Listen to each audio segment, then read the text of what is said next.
Edward Mandell House, born 1858, died 1938.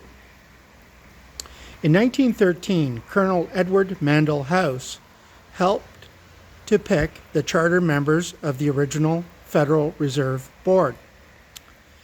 Edward Mandell House, originally Hoyce, which became House, was born July 26, 1858 in Houston, Texas.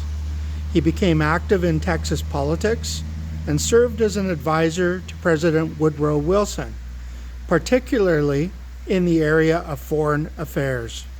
House functioned as Wilson's chief negotiator in Europe during the negotiations for peace, 1917 to 1919, and as chief deputy for Wilson at the Paris Peace Conference. He died on March 28, 1938 in New York City. Edward and his father had friends in the Ku Klux Klan.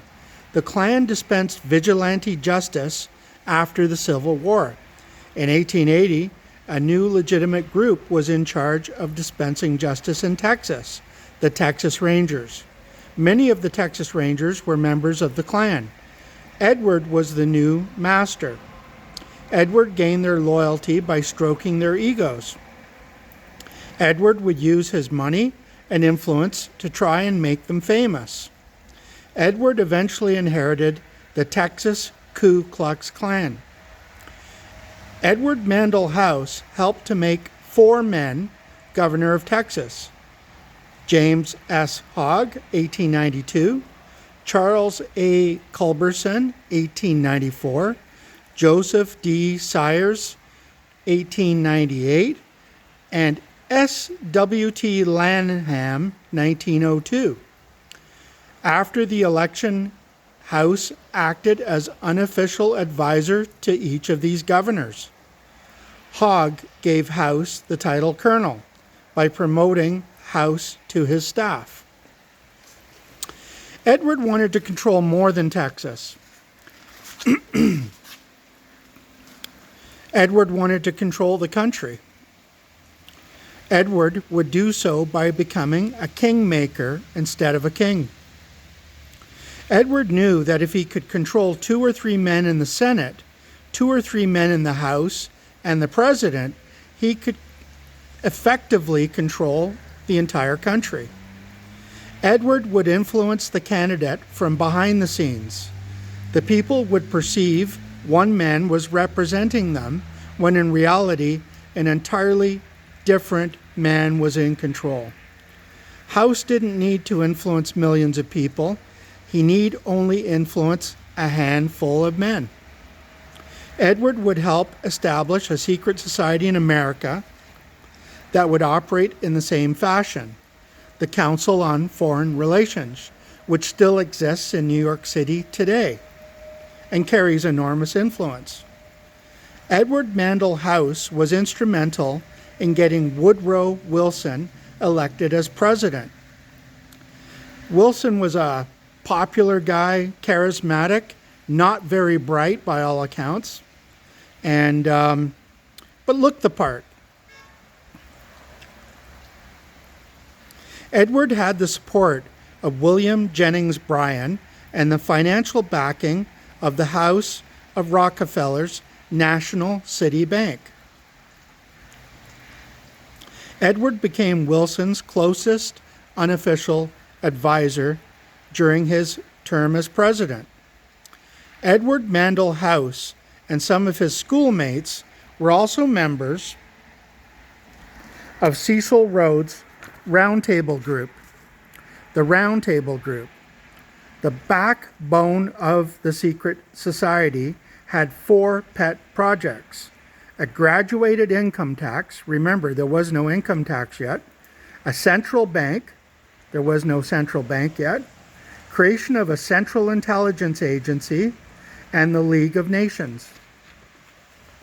Between 1901 and 1913, the House of Morgan and the House of Rockefeller formed close alliances with the Dukes and the Mellons, both in the banking industry, major powers in banking. This group consolidated their power and came to dominate other Wall Street powers, including Carnegie, Whitney, Vanderbilt, Brown, Harriman, and Dillon Read. The Round Table Group wanted to control the people by having the government tax people and deposit the people's money in a central bank. The group would take control of the bank and therefore have control of the people's money. The group would take control of the State Department and formulate government policy which would determine how this money was now spent. The group would control the CIA, which would gather information about people, and script and produced psychopolitical operations, PSYOPs we call that today, focused at the people to influence them to act in accord with what the Round Table Group State Department policy decided. The group would work to consolidate all the nations of the world into a single nation, now called the United Nations, with a single central bank under their control and a single international security system. Today we have the United Nations, and we have the United Nations Security Council, and we have a bank called the World Bank and the International Monetary Foundation, along with the World Economic Foundation. Some of the first legislation of the Wilson administration was the institution of the graduated income tax in 1913 and the creation of a central bank called the Federal Reserve. An inheritance tax was also instituted. None of these existed before this. These tax laws were used to rationalize the need for legislation that allowed the establishment of tax-exempt foundations. The tax-exempt foundations became the link between the group members' private corporations and the university system. The group would control the universities by controlling the source of their funding. The funding was money sheltered from taxes being channeled in ways which would help achieve Round Table Group aims.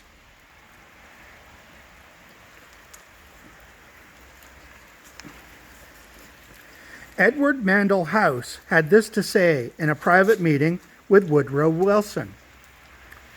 Very soon, every American will be required to register their biological property in a national system designed to keep track of the people, and that will operate under the ancient system of pledging.